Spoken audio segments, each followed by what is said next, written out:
दोस्तों, होली के दिन इस एक चीज को जरूर खा लीजिएगा। इससे हमेशा आपका भाग्य चमकता रहेगा। और जैसा कि आप सभी को पता है कि इस साल 2024 में होली के दिन ही चंद्र ग्रहण साल का पहला महाचंद्र ग्रहण भी लगने जा रहा है। तो अगर आपने होली के दिन इस एक छोटी सी चीज को खा लिया तो घर में मां लक्ष्मी का स्थायी रूप से आपके यहां निवास हो जाएगा। घर में कभी धन की कोई कमी नहीं होगी। दोस्तों, होली रंगों का और खुशियों का त्योहार है जिसे पूरे विश्व भर में धूमधाम से मनाया जाता है। अलग अलग प्रांतों में इसकी 5 से लेकर 45 दिनों तक धूम मची रहती है, लेकिन सामान्यतया यह पर्व पारंपरिक रूप से 3 चरणों में मनाया जाता है। सबसे पहले होला अष्टक की शुरुआत फागुन मास के शुक्ल पक्ष की अष्टमी तिथि से ही हो जाती है और इसका समापन फागुन मास की पूर्णिमा तिथि को होता है।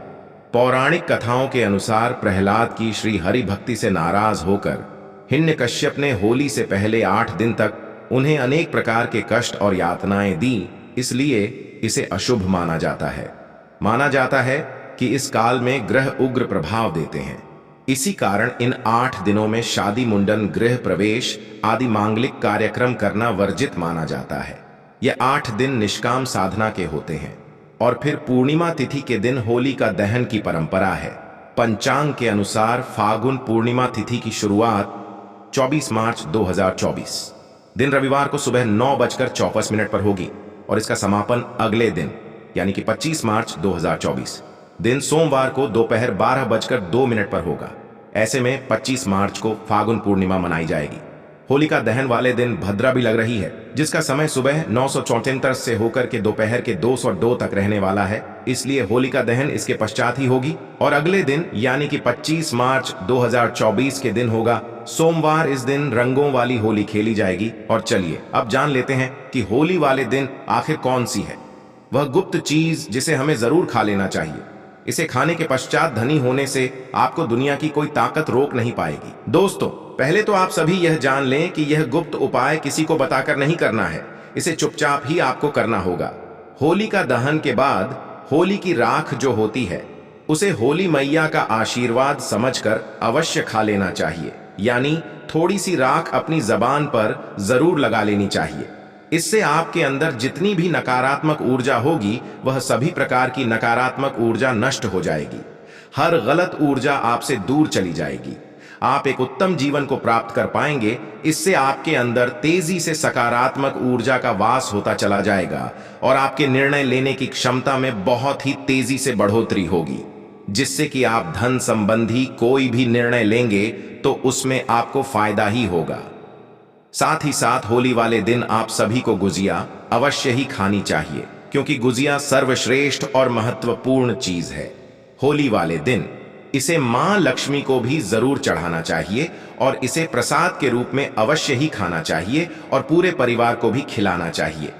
माना जाता है कि 5 गुजिया एक साथ किसी गरीब को खिलाने से, दान करने से आपके ऊपर होलिका माता का आशीर्वाद बना रहता है। ऐसा व्यक्ति धन धान्य से हमेशा सुख, समृद्धि और मालामाल बना रहता है। अगली चीज है, होली वाले दिन होलिका माता को गन्ना जरूर अर्पित कीजिए और उसके पश्चात उस गन्ने को भी अवश्य खा लीजिएगा। गन्ना खाने से जीवन में मिठास बनी रहती है। होली वाले दिन जो भी व्यक्ति गन्ना खा लेता है उसके ऊपर जीवन भर सकारात्मक ऊर्जा का संचार बना रहता है। उसे कभी बुराइयों का सामना नहीं करना पड़ता है। ऐसे व्यक्ति को कभी भी धन की कमी नहीं होती है।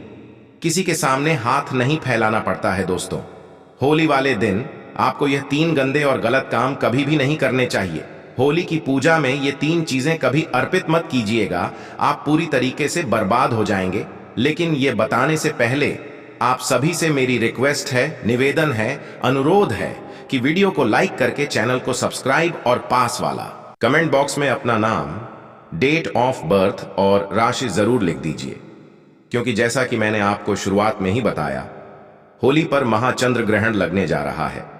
तो आपकी राशि के अनुसार जो उपाय बनता पड़ेगा वह मैं कमेंट के माध्यम से आपको जरूर बताऊंगी।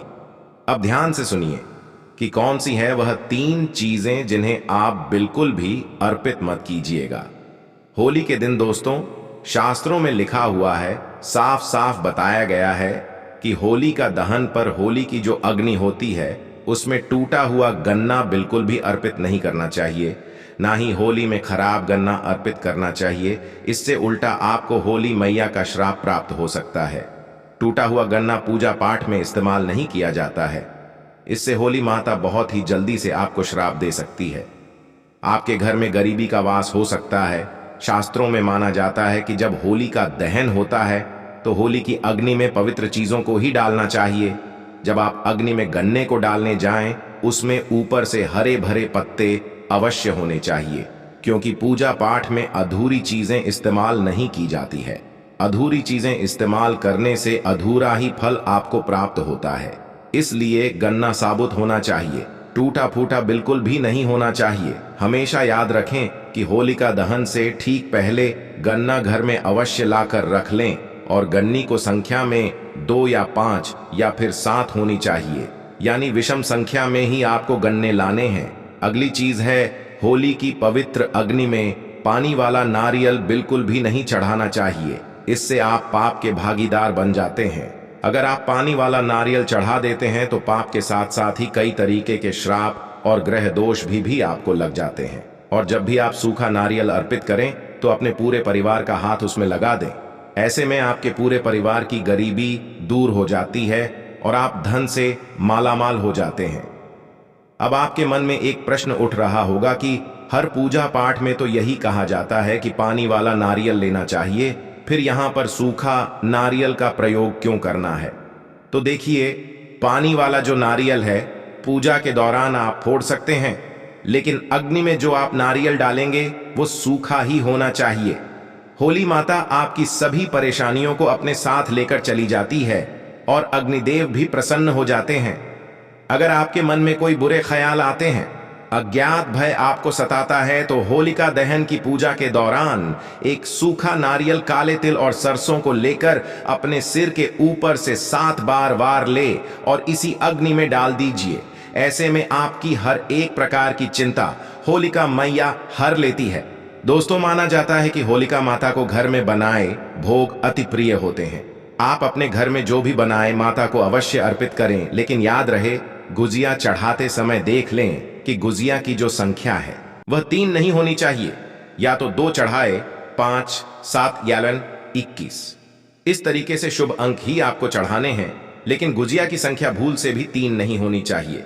ध्यान रहे, केवल एक गुजिया भी नहीं चढ़ाना चाहिए। किसी कारणवश अगर आप गुजिया नहीं बना पाए तो होलिका दहन में आप बर्फी का भोग भी लगा सकते हैं। और अब मैं आपको बताती हूं कि होलिका की अग्नि में आपको क्या क्या चीजें जरूर डालनी चाहिए। इससे आपकी 7 पुष्ट की गरीबी तो दूर होती ही है। धन, धान्य, सुख, समृद्धि, अन्न, धन, किसी चीज की कभी कोई कमी नहीं होती है।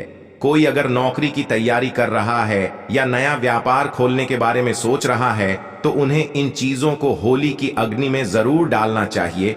होली का दहन में गाय के गोबर से बने उपले अवश्य डाल देने चाहिए।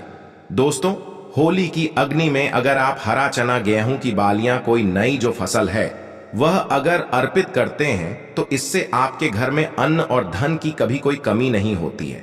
जब आप माता को बालियां अर्पित कर रहे हैं तो देख लें कि वह टूटी हुई जो बालियां होती हैं वह बिल्कुल भी ना हो, सूखे हुए पत्ते ना हो, बालियां एकदम हरी भरी होनी चाहिए। होलिका दहन की अग्नि में सूखी बालियां चढ़ाने से पाप भी लगता है। दोस्तों, शास्त्रों के अनुसार बताया जाता है कि किसी स्त्री को मासिक धर्म हो जाए तो उसे होलिका दहन की पूजा किसी और से करवा लेनी चाहिए, मगर स्वयं नहीं करनी चाहिए। आप पूजा का वैसे तो पालन कर सकते हैं जैसे आप करते आ रहे हैं, लेकिन मासिक धर्म के दौरान होलिका दहन के पास नहीं जाना चाहिए। आप दूर से ही होलिका दहन देख सकते हैं और आप किसी और से पूजा पाठ करवा सकते हैं। इससे भी आपको फल की प्राप्ति अवश्य होती है। दोस्तों, अग्नि में चावल से बने पापड़ और कच्चे जो चावल होते हैं वह अवश्य अर्पित करने चाहिए। होलिका दहन में चावल अर्पित करने से धन की प्राप्ति होती है। इससे आपके हर प्रकार के कष्ट और गरीबी नष्ट हो जाती है। होलिका वाले दिन जब आप गुजिया बनाएं तो भोग लगाने से पहले स्वयं उसे न खाएं ताकि वह झूठा ना हो सके। एकदम ताजा और पवित्र गुजिया ही आपको होलिका माता को साथ ही लक्ष्मी माता को अर्पित जरूर करनी चाहिए। इसके पश्चात ही पूरे परिवार के साथ इसे जरूर खाना चाहिए। दोस्तों, एक चीज का हमेशा ध्यान रखिएगा, अगर आप अपनी हर एक प्रकार की पीड़ा से मुक्ति पाना चाहते हैं तो होलिका दहन वाली जो राख होती है उसे लाल रंग के कपड़े में रखकर RS1 के सिक्के के साथ एक पोटली बनाएं और उसे अपने घर के तिजोरी स्थान पर अवश्य रख लीजिएगा। ऐसे में आपके घर में धन धान्य की कभी कोई कमी तो नहीं होगी, साथ ही चुंबक की तरह पैसा भी खींचा चला आएगा। होलिका दहन से जुड़ी हुई कई सारी जानकारियां मैंने अपने चैनल पर डाली है, आप चाहे तो उन्हें भी जाकर देख सकते हैं और आगे भी वैसी जानकारियां आपको मिलती रहेगी, क्योंकि आप सभी को पता है कि आपके निजी जीवन से जुड़ी हर समस्या का समाधान बिल्कुल मुफ्त में हर रोज मैं आप सभी के लिए लेकर आती हूं। इसके लिए आप सभी चैनल को सब्सक्राइब करके पास वाला बेल आइकन जरूर प्रेस कर दीजिए, ताकि कोई भी इंपॉर्टेंट जो सूचना है वह आपसे मिस ना हो पाए। इसी के साथ कमेंट बॉक्स में आप अपना नाम, राशि और डेट ऑफ बर्थ लिखना बिल्कुल भी मत भूलिए। मिलती हूं एक नई जरूरी जानकारी के साथ, आपकी नई समस्या के नए समाधान के साथ। जय श्री राम।